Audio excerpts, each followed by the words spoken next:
find that out. Huh? All right, well, I here should comes join his Carol. lab. Here. Hi, Dr. Tara. How are you? I'm good. How are you? Very tired, stressed out. Well, so let me be honest. I'm coming unglued. Or should I lie? Would that be better? Were you glued to begin with? That's Very good. That's a good question. Was I friggin' glued to begin with? I don't know. I don't know if I was glued. I don't know, man. I'm freaking out, though. I can't believe Trump is winning too many states. We'll see. Biden's still ahead right now. You'll just find me waiting on internally Texas. screaming all night. I'm just waiting on Oh, Texas. 119 to 92. 94. ¿Qué? 94, huh? Yeah, just took Wyoming. Oh, God. I know, right? Shocking. Oh, Jesus. Oh, no. Okay, well, it's still ahead. It's like Texas is that. Biden is hanging out to a slim lead in Texas. Yeah, I think that one's gonna be a key one. My boyfriend pointed out that Virginia was miscounted, though. Oh, really? Well, it's funny. Yeah, I don't know, man. That's weird. That's because, okay. Leave that. Yeah, just leave it the way it is. Pennsylvania. Oh, Biden's winning. Biden's winning in Pennsylvania, but I don't understand. Only 14% reporting, though. Mm-hmm. Sure. Right. Yeah. Oh, God. Oh, man. Yeah. Oh, well, okay. So I'm going to have to pull myself together here somehow. If you figure it out, can you let the rest of us know how to pull ourselves together? Oh, I will try. I've been trying everything I can think of for the last 4 years. And, things work temporarily, but nothing really works for very long. Although, if you want to know my psychology goes politics, MMA, science. Then it circles back to politics and MMA, then science. And you're like, what the hell? The politics, I get so upset. I just want to watch somebody get punched out. I think that's what it is. It's terrible. And then I go, this is terrible. I can't watch this. Then I watch science for a while, and it's like, okay, enough. And I go back to politics. Just a terrible thing.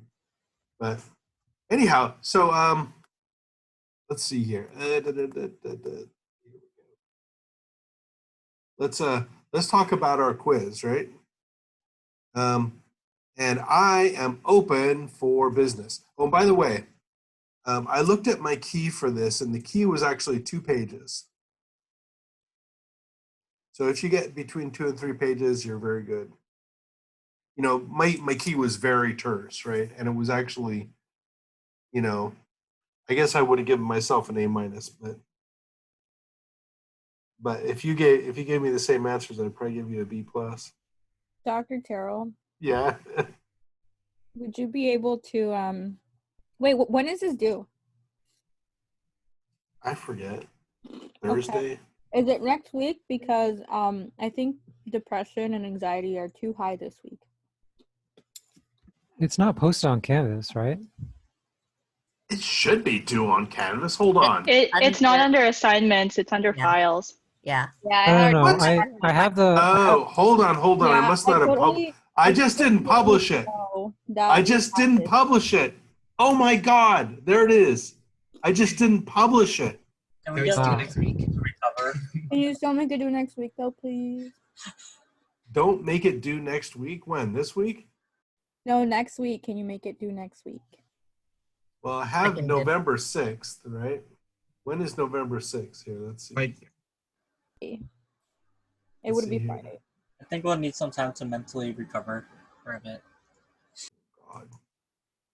God. Friday night. Let's work on it now. Let's work on it now. I don't know if I'm going to postpone it anymore. We're going so damn slow. How could we possibly go any slower? Here, I'm posting it next week. let's just work on it now. Let's just work on it. All right. okay. If we get through it all tonight, then what's the point in postponing it? Right? True. Dr. T, is it on both the papers or is it just on Just lead free. Okay. Just lead free. Just lead free. okay. Yeah, I'm not. I think I'm more gonna skip the other one. Okay. Key for my lazy students. So, somebody asked me a question similar to one of these. To what general properties do the authors attribute interest in perovskite PV materials?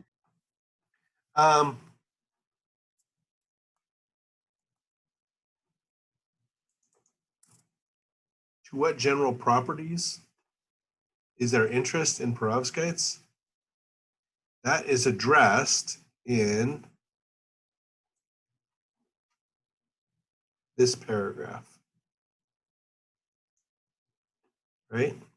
You have to be able to sort of, summarize this, but it's not really deep, right? This is like what it is, first reports, da, da, da, da. Little hints there, strong light absorbers. Oh my, what could that possibly mean? There you go. Efficient electron and hole conductors. Yeah. There you go. Is that enough of a hint? Come on.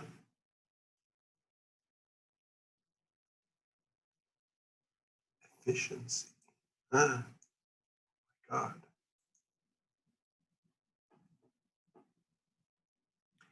They're up to 25, I think. No, 25 was tandem with the silicon cell.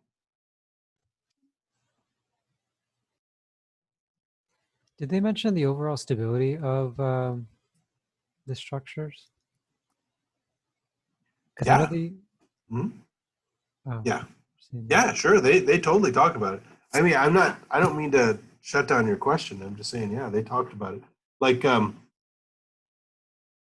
Like this is a little bit of a, it's a little bit of a promotional paper, right? It's not so researchy, but if you want to talk about stability,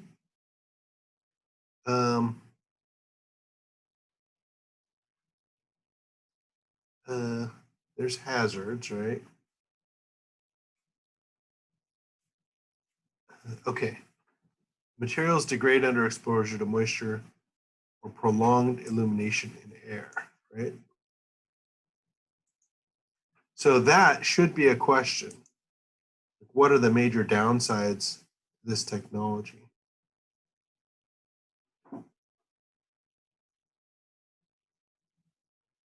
Possibly the presence of lead, right?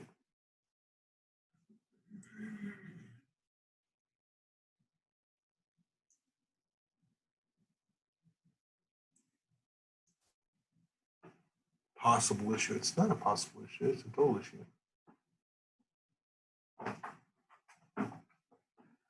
I mean, do you guys know the story of tetraethyl lead? No. It is a great story. It's a great story. Do you think it'll be a great way to relieve anxiety? Yes, I do. I do. I do. It could get me into such a good mood. Who knows what I'll do? But there was a chemical engineer born in the late 1800s named Thomas Midgley Jr. Chemical engineer, or he wasn't even. I think he was just an engineer, like a mechanical engineer. Thomas Midgley Jr. And he went to work for the oil companies, like in the 30s or the 40s or something, and he was working on anti-knock compounds. It's basically, you just have to scavenge some oxygen radicals in the combustion chamber so that the burning's a little bit less explosive. The gasoline burning. In these things called internal combustion engines, you know what they are? Vroom, vroom. But then they used to go, and because every time the piston got up to close to dead center, there would be this detonation, this explosion of fuel, and it would slam the exhaust valve closed. Boom. And it would sound like there was BBs in your engine. And if you go to Mexico with it still sounds like that. No, it did in the 80s. Sorry. We went to Mexico in the 80s, and oh man, that gasoline was so rough. We had to buy this aditivo for every tank. And that would cut the knocking, but it was probably freaking tetraethyl lead. It was probably lead.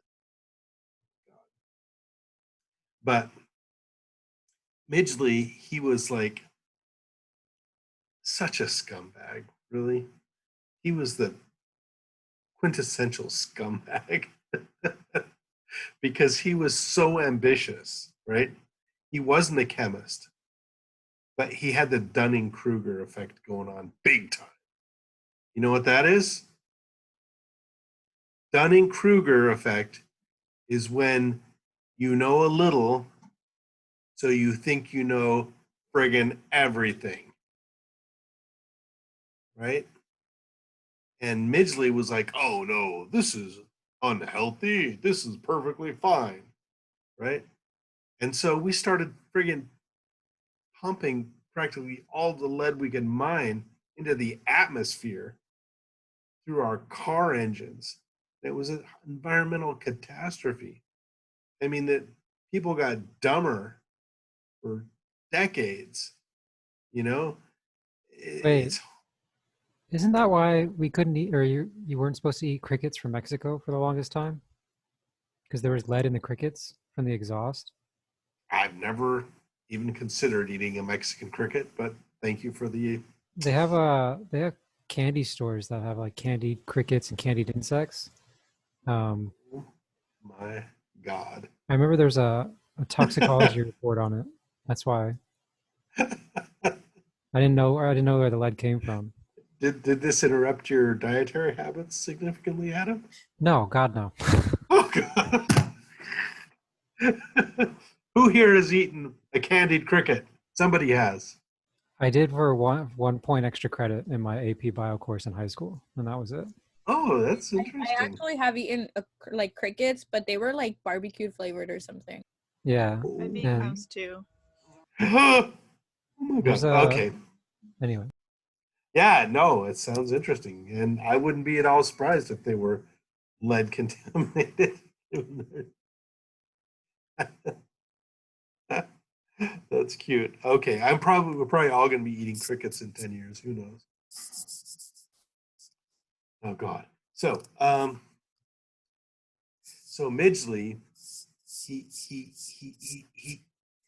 and eventually, Standard Oil and these other oil companies are formulating all this tetraethyl lead. These workers are getting sick, and they're like neurologically, they can't stand up. They're just having terrible problems, right? And the companies are like, no, there's no evidence. No evidence this does anything. Nothing, no. Just completely fucking just idiots, And so at one point, Midgley, he goes on TV with a glass of tetraethyl lead, and he sniffs it. There's nothing wrong here. He puts his hand in it. There's nothing wrong here. I could do this every day, right? Right after that television thing, he went and he washed his hands, and he never came anywhere near it again in his life. But he set back this cause many years. And you know who championed the tetraethyl lead part? He is the man who is credited with dating the Earth, the age of the Earth, through isotopes. I'm sorry, I forget his name right now, but he found that everything was contaminated with lead, the whole freaking planet, because it's all this airborne lead, and so he had to make this ultra clean facility, and it's like, and he finally got it down to this point, and he could get this 4 billion year age for the Earth, and it's an age which still stands as the best estimate. This was in the 1960s, and but then he was like, "This is awful. There's lead everywhere. We got to do something about this." And he talked about it with Standard Oil and everything. There was Ethyl Corporation for making tetraethyl lead, and he went on this. He tried to get the word out. And you know what happened? His funding dried up. He was the guy who dated the Earth, and he couldn't get funding anymore because the assholes in the petrochemical industry knew bigger assholes in the Senate and gave them money. And so he couldn't get, and so it took 20 years before it was really outlawed, and just like mountains and mountains of evidence that it's bad for human health, bad, if it weren't completely obvious, So Midgley, around that time, he got multiple sclerosis. Oh wait, no, sorry. No, after the lead thing, he had a final act. His final act was inventing Freon. You know what Freon is? Freon is a refrigerant. And I don't know how you could really blame him for this, but it was also an environmental catastrophe. Because Freon, it's banned now for most uses because it releases chlorine into the upper atmosphere and catalyzes the degradation of ozone. So he went from tetraethyl lead to Freon, and then he got multiple sclerosis, and he invented a machine to help him move his arms and stuff. And he got tangled up on it, and he died.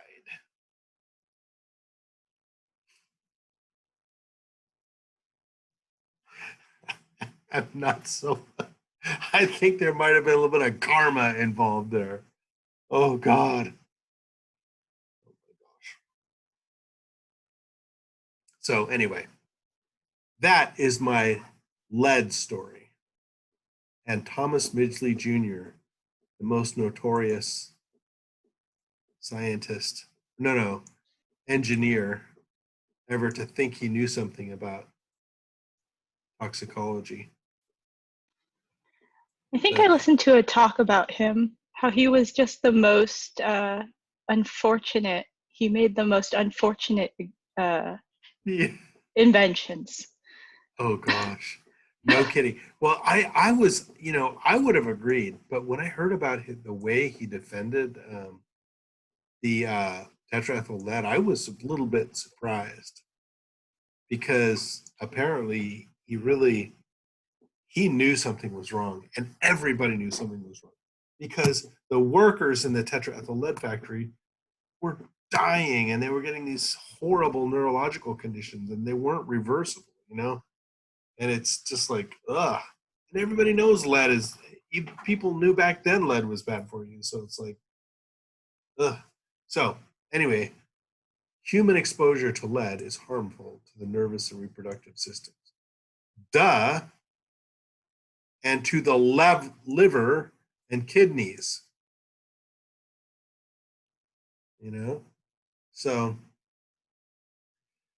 on the good side, there's not much lead in this PV perovskites, but for some reason, the only one that they can find that works is lead. Why? It's so strange, huh?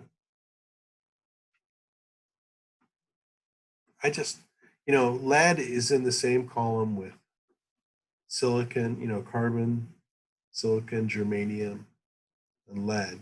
It's just like, but why it would be involved in photovoltaics if it's in this weird compound, Why would lead plus 2 with this tetrahedral arrangement, this octahedral arrangement of iodide atoms around it, I don't get it. It's very strange. So,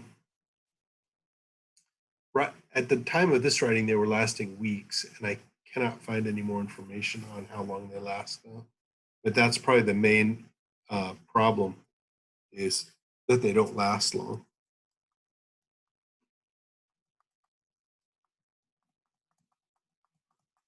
Okay. Somebody asked me a question because I'm on a tear and I'm not going to do anybody any good. What is the general formula? That's so easy. ABX2 or something like that. ABX3. I think it's 3. ABX3, yeah. Yeah. ABX3. There we go. That's easy, right?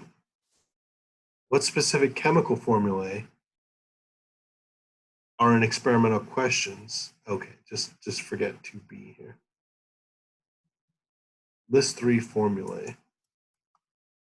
That's pretty darn easy, right? That, and that. That's not so hard, right? Did everybody catch that? There's a chemical formula. There's 2 chemical formulas. It's not really deep.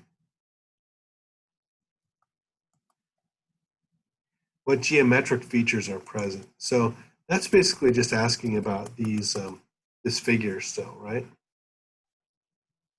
These are called octahedra. These are, that's a cubic lattice of vacancy, or of cations, right? It's that kind of thing, Not so deep. Why is a strong absorber advantageous in a PV material? There's a good question. Who can answer that for me? Daniel. I was actually wondering that too, because I looked for the answer, but I couldn't find anything about it. Okay. So actually, it's a major problem with silicon, because silicon it's called an indirect gap semiconductor, and it means that the probability of the absorption of a photon is low. And if you've seen, like, it's actually silicon, it's just on the edge of being transparent. If you look at it with infrared light, it's completely transparent. So if you can get an infrared camera and hold up a wafer in front of your face, it's like it's not even there. But so the problem is that if the material can't absorb light, it can't be a photovoltaic, right? Yeah, and that's different from glass, right? Because glass is transparent. Right. Glass is transparent, right? And, let's say that light absorption is necessary but not sufficient to make a photovoltaic, right?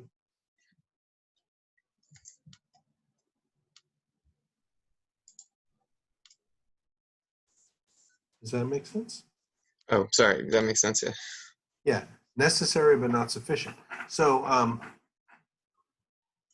there's a lot of interest in copper, indium, gallium diselenide and cadmium telluride because they were better light absorbers, and also gallium arsenide. But gallium arsenide is a little too expensive, I think, to make. And so you can sputter deposit copper, indium, gallium selenide and cadmium telluride, and you can dope them to be P and N type, and you can just make 20 micron layers, and they make good photovoltaics. But to make a decent photovoltaic in silicon, you need a millimeter. So you need 1,000 microns. And that's thicker so that it can absorb more. Mm-hmm.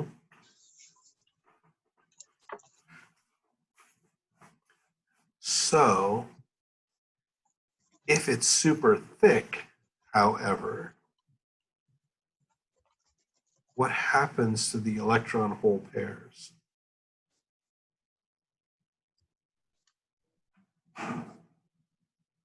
They have to travel farther? They do. They do. And there's, in any PV, in any like PN junction, there has got to be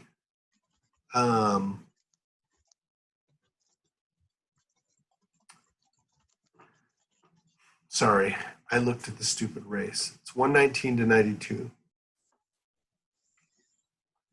I can't think about anything else.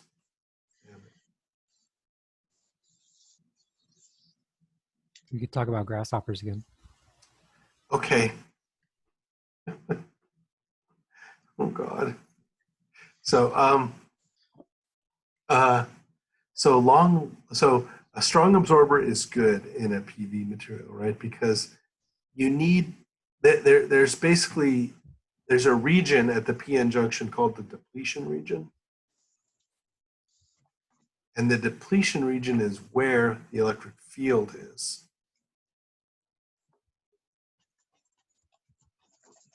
Right? And so the carriers that you generate by light absorption have to make it, one of them has to make it to the depletion region and change sides, change from the P side to the N side or vice versa. So if you have a very poor light absorber, it's not going to be as efficient. Or if it is, it has to have extremely long-lived electron hole pairs, which means extremely pure. And that is why photovoltaics are made with electronics grade hyper pure silicon. That's not a word that's used in many settings, but hyper pure is used for silicon for electronics because it is just pure. Very few impurities. And so that is one of the major strikes against silicon. But because of the economy of scale in making hyperpure silicon for electronics, it's possible to just scale those processes up and make hyperpure silicon for photovoltaics. And because it's a weak light absorber and the electron holes have to last so long, 122 to 92. Oh, we pulled ahead a little bit. Sorry. I'm so sorry, by the way. If anybody here is a Trump supporter, I'm so sorry. So just forgive me, please. You can tell what my bias is. And I apologize, and you can tell the dean. I don't care. I'll There's probably Trump get, supporters. I'm sorry, I'm gonna get myself in trouble, but there's Trump supporters in grad school? probably not many. There are probably some. Just saying. Yeah, you never know. You never know. So, look, I want it to be welcoming for everybody, right? I'm a classic snowflake liberal, right? Put me in the sun and I'm gonna friggin' melt, right? So I don't want to offend anybody, and I'm really, really sorry if I have. Aditya, have I offended you? Only with this assignment. Only with the assignment. Oh no. Oh God. Okay, well that I'm willing to do. That I'm willing to do. Yes. Okay. So I'm telling you, Dr. Taro, move the date, please. move the date, please. Well, okay. So so maybe till Monday or something, you mean? Because I don't want it to spill into next week so far. I know I'm really behind in my grading too, but Monday at the, God damn it, I've already caved. I already caved. Thank you. I will appreciate this very much. Okay. You shall appreciate it. Okay. Can't for president. So about long-lived electrons and holes. Long live electrons and holes. Because if it's silicon, they have to be long lived because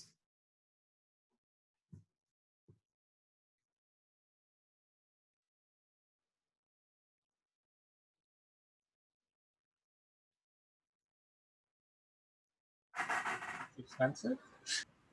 expensive? No. No. Has to do with light absorption. Question one more time, please. Yes.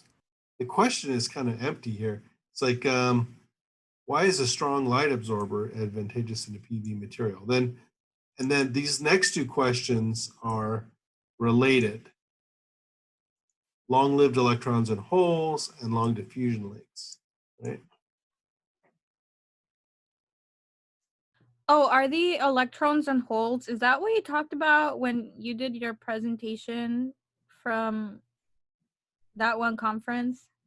Yes. Where we had like the protons and the moving around in the silica? Right, the holes and the electrons. Oh, yeah, sorry. I thought the P plus was a proton for a second. No. H plus. H plus is a hole. And a hole is just a place in an orbital where there used to be an electron, but now there's not. And by electrons transferring into that hole, the hole moves. And the physics of holes is just like the physics of electrons. And it's strange because there's a whole bunch of other quasi-particles. They're called quasi-particles, like a hole is a quasi-particle. And there's all kinds of hole dynamics, you know? It's like, what the hell is, that's not anything, it's a missing electron. But there's Majorana fermions. They're quasi-particles. They're just like disruptions in the electronic lattice or something like that. Okay, I'm off the topic. So what's the short answer? Why is a strong light absorber advantageous in the PV material? Richard.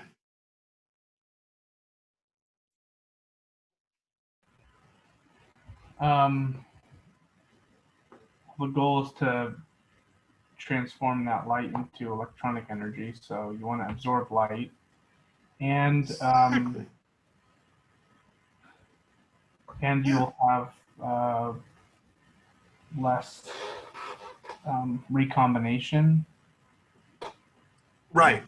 That's part of the harder answer, right? The easy answer is if you have a photovoltaic, you've got to absorb light to make electricity, right? That's the easy answer. The hard answer, Adam's going to answer for us, and that is, how does this connect the idea of long-lived electrons and holes.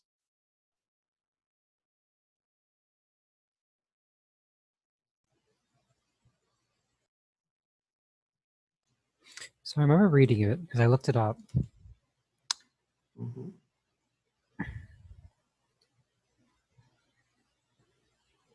I just don't remember what. Okay, so what is the relationship between the lifetime of an electron hole pair and the diffusion length of electrons and holes? Just simply stated. Inverse proportional. So the life Longer- goes down. It's less lived if it has to transport longer. No. Long-lived means can't- long diffusion length. You've got it backwards. Oh, okay. So Long-lived is long diffusion, right? The longer it hangs around, the farther it can get, right? Mhm. Good. So if your photovoltaic is not a strong light absorber, what quality must it have in order to work as a PV? it has to be long-lived. Right, exactly. Did Which you is get an that, issue. Aditya?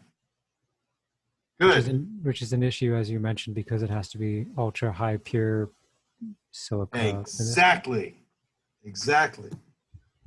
You know, there's one material that NIST will not make a standard reference for, silicon, because they cannot make it purer than comes from industry. Calvin, how are you doing? Calvin, Oh, I'm sorry. I thought I'm good off the tea. you okay? It's all making sense? Good. Yeah. Excellent. Okay. Who have I neglected the worst out of everybody? Pauline, Leslie, Carla. I'm sorry. You okay, Pauline? I've been here. You've been no. I'm just saying, who have I neglected?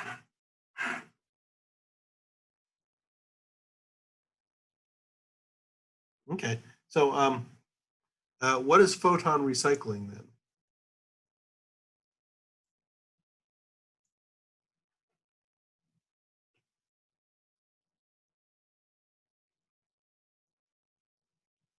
Five, 4, 3, 2, 1.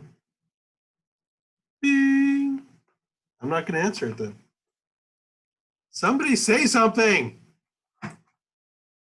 Sorry, I'm not supposed to do that. Recycling, wouldn't it be the same as the name says? Wouldn't we be reusing the photons that are? Yes. Yes. Yes. They have a little label on them, a little triangle or something, right? So in a photovoltaic, that means that the photon is absorbed and it creates an electron hole pair. Then if that electron hole pair recombines, then what happens? Kai.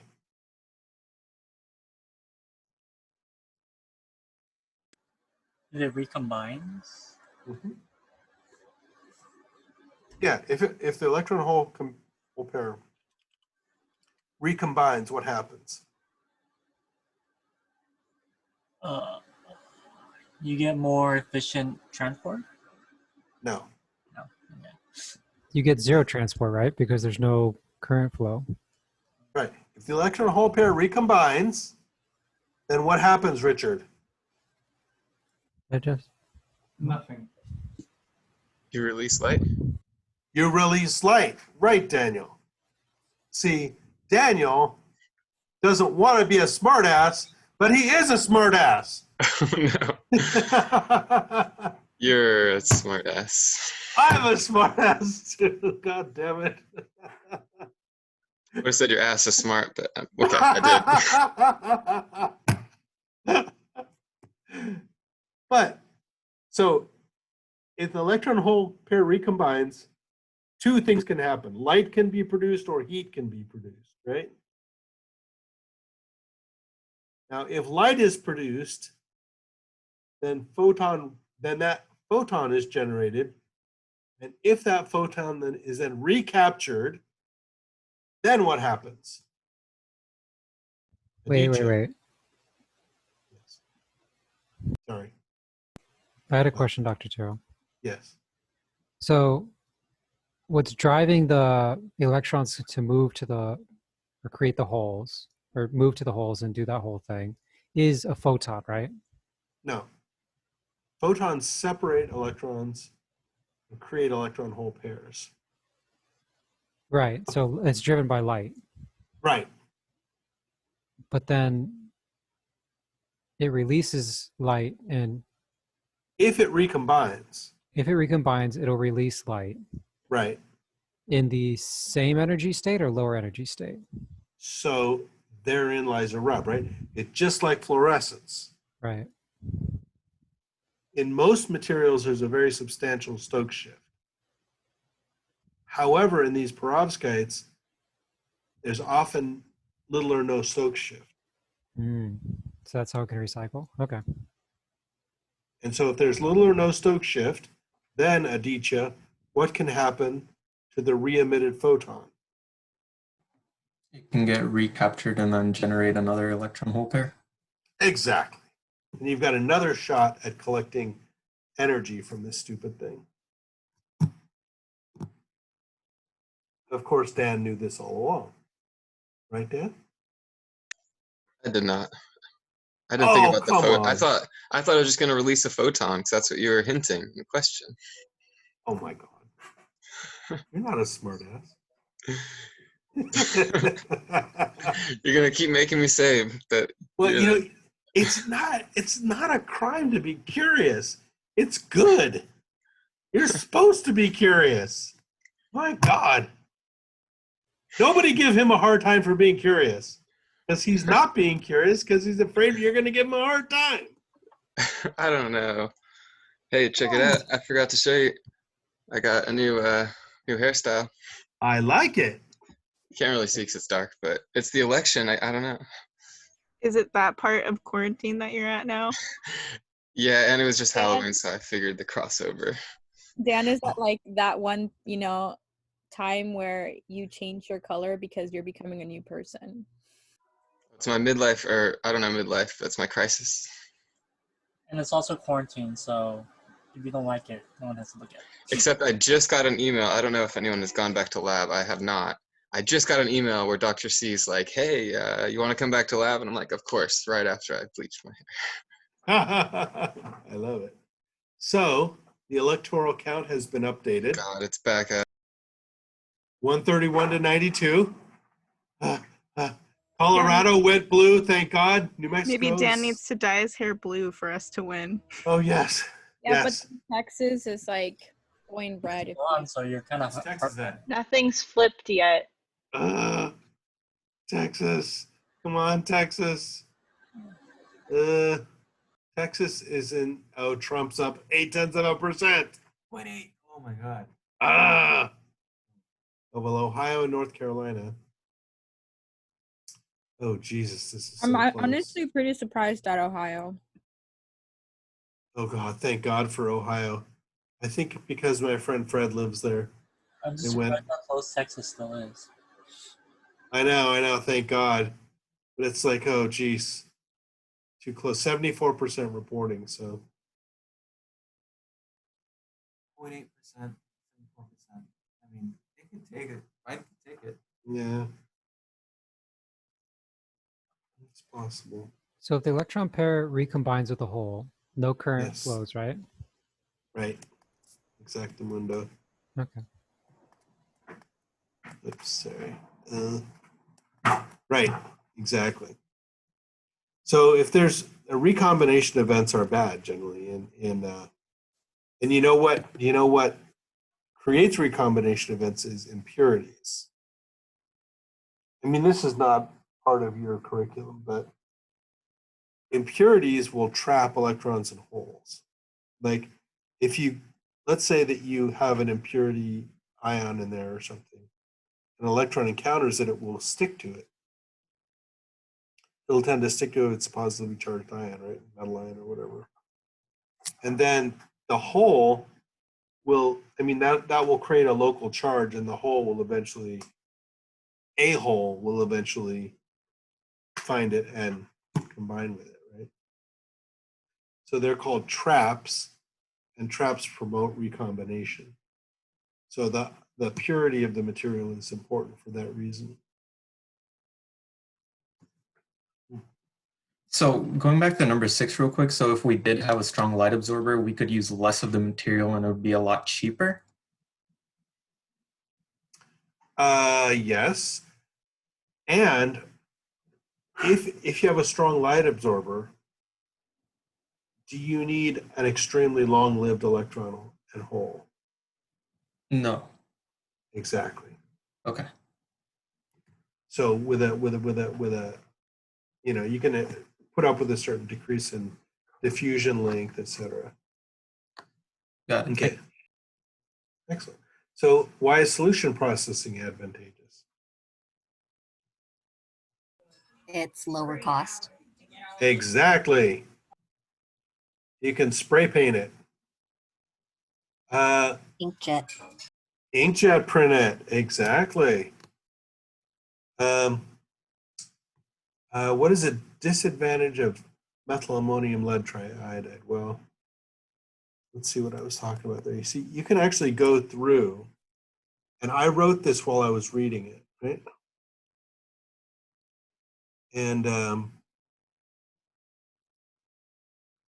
you get a little past photon recycling, right?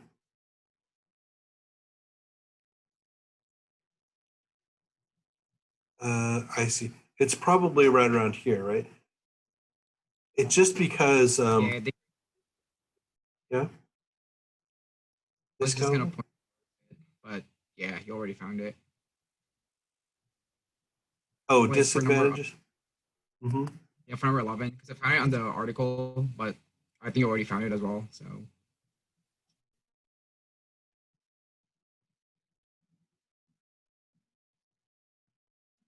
Let's see here. Yeah, they degrade. Yeah, that's one of the main outstanding issue.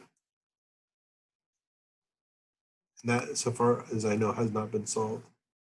So why is tin not a good replacement for lead? It also rapidly degrades when exposed to ambient air. Exactly. Isn't that tin 4 or something? Exactly. Tin 4. Great. Okay, A2PBI3 and A2SNI3. The hell are they?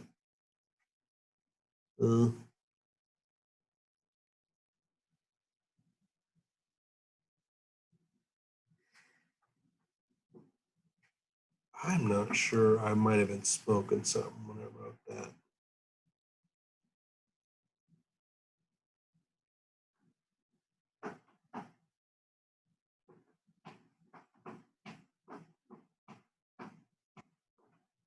These are ABI3, ABI3, ABI3.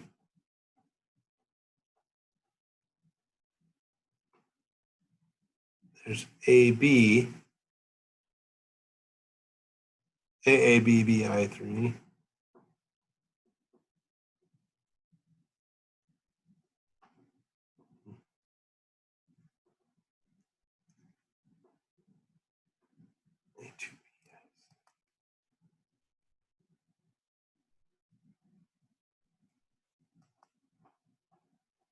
Computational studies.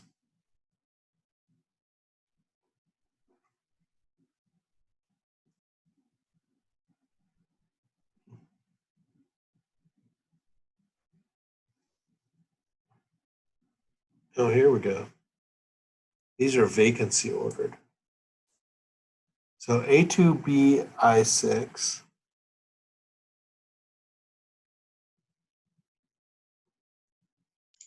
I think it's one page up, in the middle of the page on the left. Okay. Yeah, Optio down a little bit. I think it's, oh no, I'm sorry. Yeah, it's 1, 2, 3, 4. In the middle of the page there. I think a little bit farther up, I want to say. Yeah, where it says MA right after that, it should say. This guy here? These properties enable the unique optoelectric properties of lead halide. Is that it? Just on the optoelectric, that's the unique optoelectric properties. Mm-hmm. It's right after 25. No. That was my contribution. Thank you. Smart ass. Yeah, that didn't work. Sorry. That's all right. I love it. So let's see.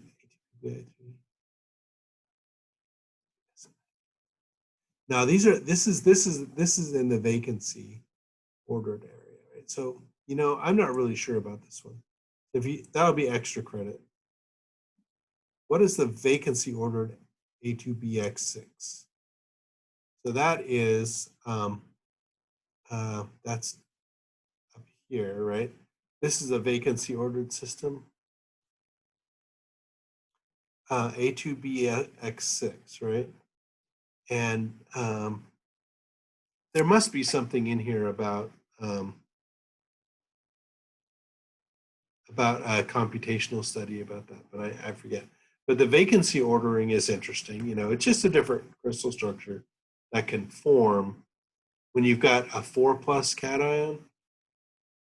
You got 2 1+, the 4+, and 6 minuses. Then what? The way it works out is you have hell if I know. I guess you need fewer. This is 216, 113, 216.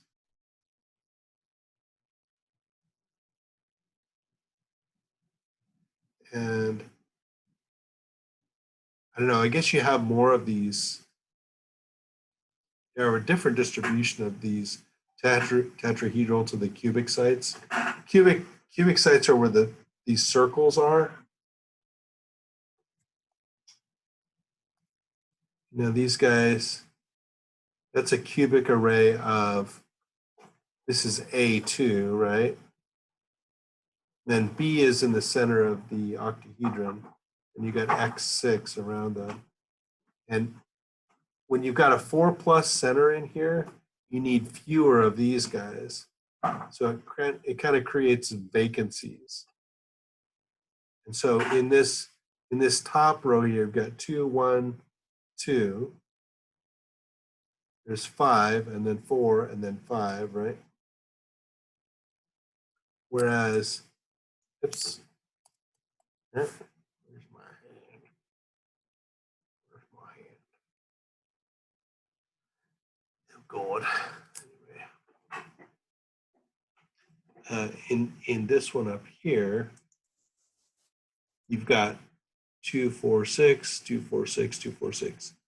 And you've got 4 and 4. So there's 8 circles, and then 5 and 4 and 5, 14 hexagon or tetrahedral, octahedral sites. You got 4, and then you've got 9, 18, 27 of these guys. So basically, it's just another structure.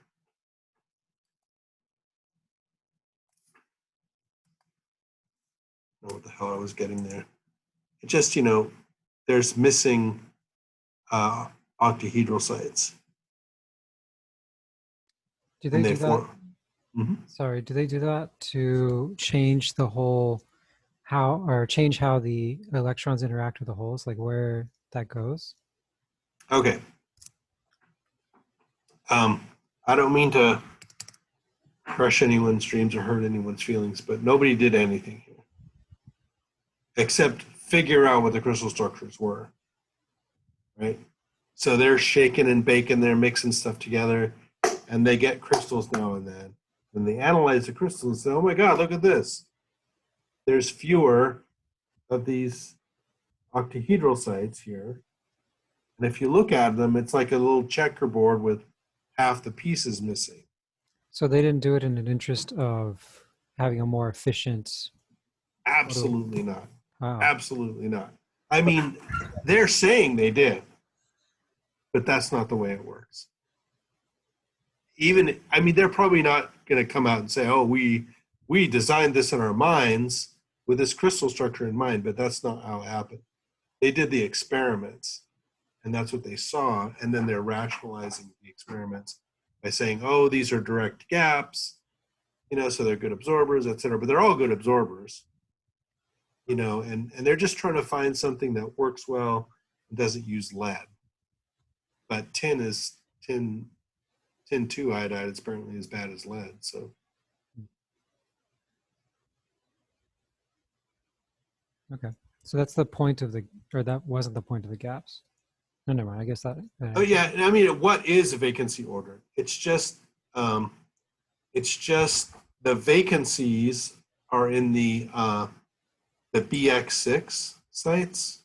So it's not talking about a charged vacancy. It's talking about an actual atom vacancy. Right. They're neutral vacancies. Right. Exactly right.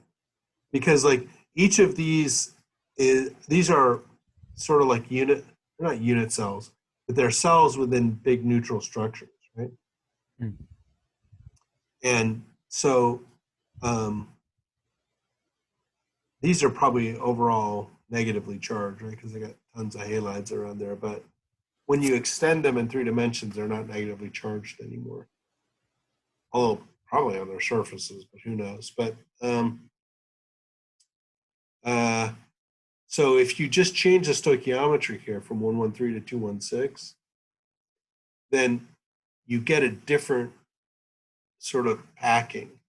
And you get 5, 4, 5 instead of 9, 9, 9. That's really all I'm saying is, can you see that? Can you look at this and see that this is how it's working, you know? And then there's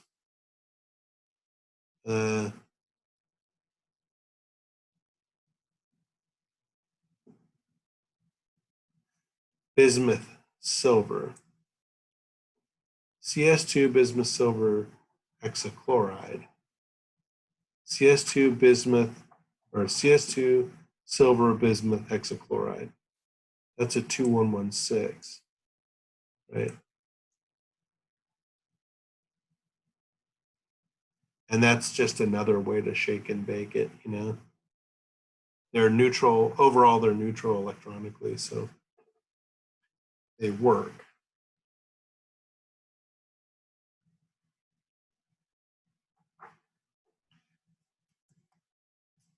All right.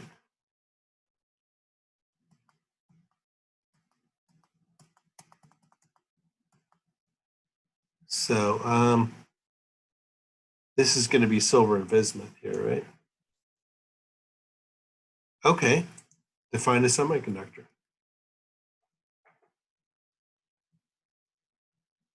I'll let you work on that one. How is light changed into electric current? Describe doping. Somebody describe doping here. Ivy, can you describe doping? I'm gonna need a minute. All right, no problem. Can I play the theme music? Ivy? What theme music? It goes like this. Da da da da da da da. Is that from Jeopardy? Yeah. I'm sorry. Let me check this. Doping is introducing impurities into the semiconductor crystals to modify their conductivity. Yes. Such as? Such as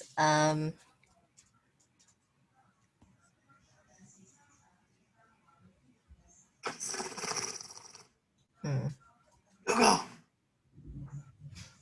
doping impurities are in silicon? I'm sorry, I can't help you with that. Stupid Google. Boron? Boron and phosphorus, right? Yes. So, follow-up question. Just because I'm a jackass tonight. Are these impurities substitutional or interstitial? Okay. The difference is substitutional impurities take the place of silicon atoms. In other words, you exchange a silicon atom for a phosphorus. An interstitial impurity will be a phosphorus atom that's added in between the silicon atoms in the lattice. Interstitial. Incorrect. Sorry. Substitutional is the correct answer. And because when you substitute something with 5 electrons for something with 4, then that extra 5th electron will end up floating around in the antibonding orbitals, the conduction band. And if you substitute something with 3 electrons instead of 4, it will create it will snatch an electron from the valences and it'll leave a hole in the valence band. So that is the answer. And that, my good friends, is all I have for tonight. We have to leave the race at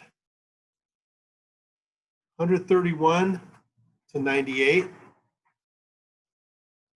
And my stomach a churning mass. Oh my God. 131 to 98. That's not bad. Minnesota, Wisconsin, Michigan. What happened, Michigan?